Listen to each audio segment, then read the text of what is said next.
I'm Jerry Robbins of the San Francisco Department of City Planning. In big cities like San Francisco, parking and street space are in short supply.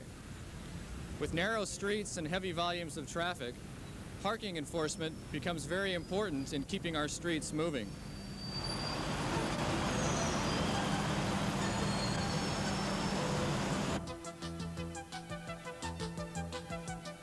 San Francisco has an excellent public transportation system, most of which operates on surface streets. When traffic is flowing smoothly, the transit vehicles are able to move very well. However, when traffic becomes congested, all vehicles are delayed. This videotape provides several examples of the impact that effective parking enforcement can have in preventing traffic congestion and improving transit and traffic flow. This test on O'Farrell Street in downtown San Francisco uses the technique of time-lapse photography to allow the viewer to observe several hours of activity in just a few seconds. The clock on the left side of the picture shows how quickly time is passing. The cars parked on the right side of O'Farrell Street are illegally parked. These vehicles are in a curb, transit, and right turn only lane. Lack of enforcement of this restriction has reduced the capacity of the street from 3 moving lanes to 2. Buses are forced to swerve around right-turning traffic in order to reach the curb bus stops.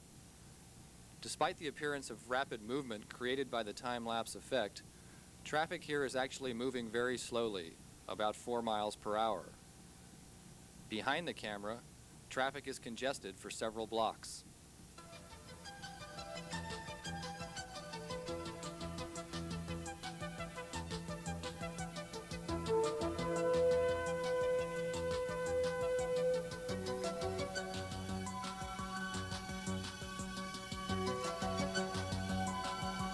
This is the same street a few weeks later, photographed at the same speed.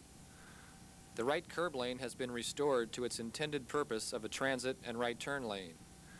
The only change that has been made to the street is an increase in the level of parking enforcement. The travel time for buses has been reduced by about 33%. All traffic is moving at a smoother pace, and the backup in traffic behind the camera has been reduced substantially. Try to keep this clear.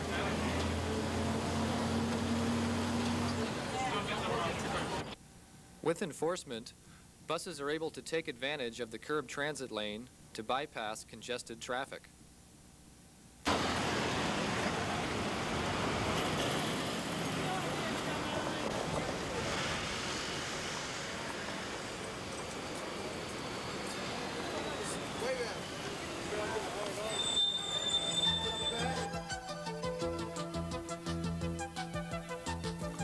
This is Stockton Street in San Francisco's busy Chinatown. The entire curb parking lane is restricted to truck loading only, with a maximum stay of 30 minutes. To the casual observer, there simply appears to be too little curb space to handle the demand for truck loading. However, the continuous observations provided by this time-lapse film demonstrate that many trucks are overstaying the 30-minute time limit and parking all day. Because the loading zones are filled with all-day parkers, truckers with legitimate deliveries are forced to double park.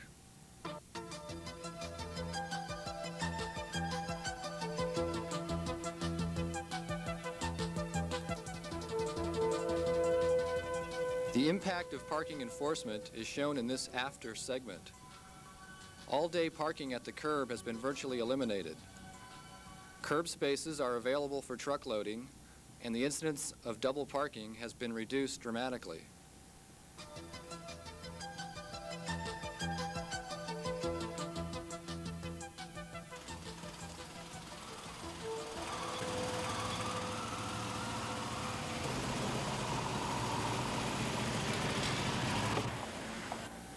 Strict enforcement by parking control officers is required to prevent drivers from violating the time limit restrictions.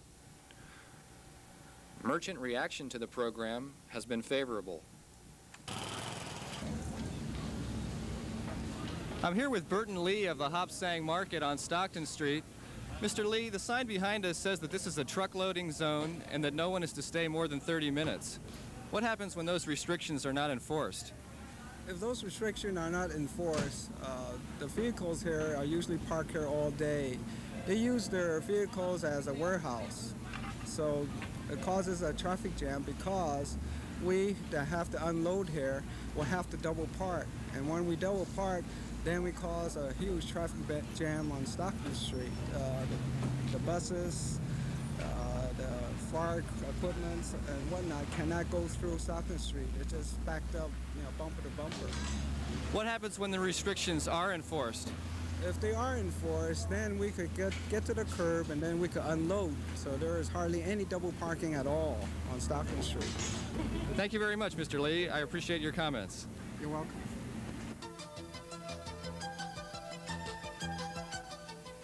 This film shows the intersection of 3rd and Mission Streets in downtown San Francisco.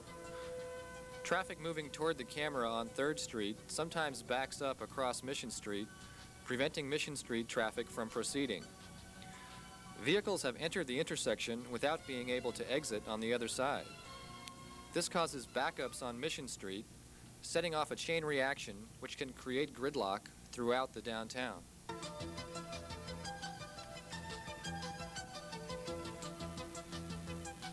The effectiveness of the intersection blockage program is shown on this after segment. Drivers now resist the temptation to enter the intersection unless there is room for them to exit on the other side. The following segment, broadcast by local TV station KRON, describes the program quite well.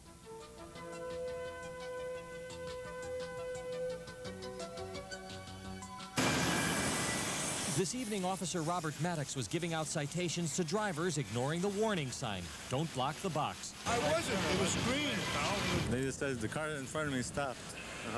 What do you say to them? Well, you're stuck. You shouldn't enter the intersection if you cannot clear the whole intersection. For a week now, Maddox and other police have been posted at 13 specially striped intersections in San Francisco.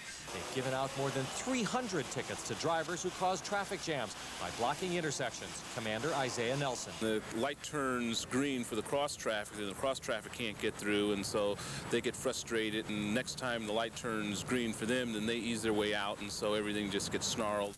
There were no traffic jams tonight, so the ticket campaign may be working, according to Sergeant Jim Brown. If they see a checker on the corner, they're starting to hold back from going to the intersection and not blocking the intersection. And that's the primary purpose of the program. Those checkers are meter maids. San Francisco recently changed its traffic code, so box blocking is a parking violation. Meter maids stand on each corner armed with pre-filled out citations. It takes just 15 seconds, according to Karen Carlton. We just write the citation up while they're in the intersection and place it on their windshield or give it to them. Most of the intersections are south of Market for now. Police are planning to add more locations soon. Don't Block the Box started in New York City a few years ago, and that must be little consolation to Bay Area drivers caught by the cops and now facing a $16 fine. I'm Carl Sonkin, News Center 4. As we have demonstrated here in San Francisco, parking regulation and enforcement are critical to reducing congestion in downtown areas.